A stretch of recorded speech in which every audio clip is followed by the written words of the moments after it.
Joining us now, Kevin Frey, Washington correspondent from New York One.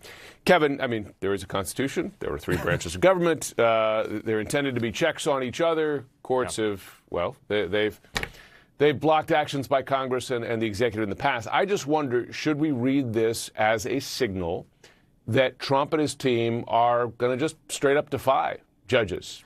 Well, I mean, it certainly seems to be somewhat of a potential break glass moment, depending on how far Vance decides to go with this and the White House does writ large. One of the things I've been asking on Capitol Hill is essentially, look, is there a game plan, and this is mainly for Democrats, is there a game plan if they decide to defy the courts? And quite frankly, there doesn't seem to be much of one. One Democrat told me, well, hopefully Republicans will work with us to try to interfere in all of this.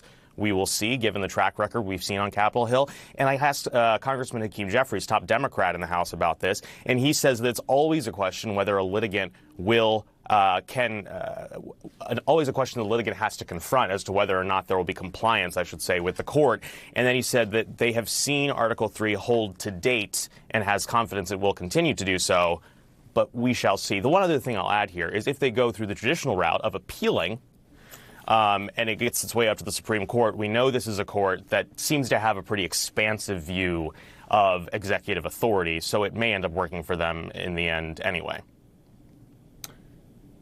Hey, listen, the Supreme Court has endorsed a wide view, right, a wide definition of executive power, but the idea of defying federal judges because you don't like their, I mean, it's not just traditional, it's a legal constitutional path to appeal rather than just say you're not going to listen. I suppose I wonder, in the near term, as we wait for the answer to that question, what's happening in terms of hearings? Like, what are the next steps in the courts?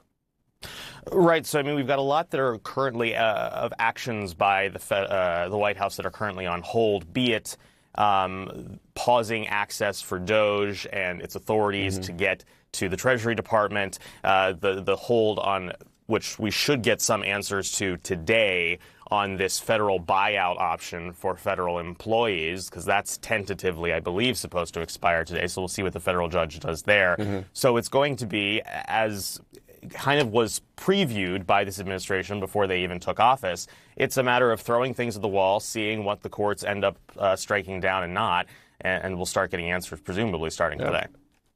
And maybe if you don't like the outcomes, just ignore those outcomes. I mean, it's possible. The Homeland Security Secretary, Christine Holmes, says she welcomes the Musk DOJ audit. This was on CNN with our colleague Dana Bash Sunday. Have a listen. We can't trust our government anymore. Having access to personal data. Yeah.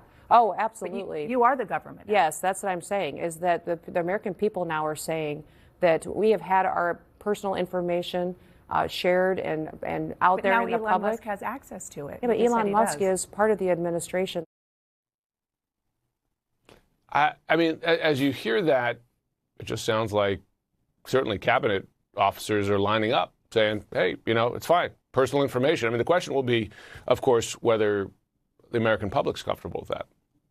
Yeah, and certainly the polling, as you were looking at, I think, a little earlier this hour, suggests that there is at least some positive view of Trump at the moment. The question is, at what point does all that's going on in the federal bureaucracy, if there are services that get suspended that people depend on and people are like, wait a minute, what's going on here? Or if you see inflation start to go up again, or finances don't go down in terms of daily expenditures, do people get tired of all of this and say, what is going on over here when we wanted you to focus on this?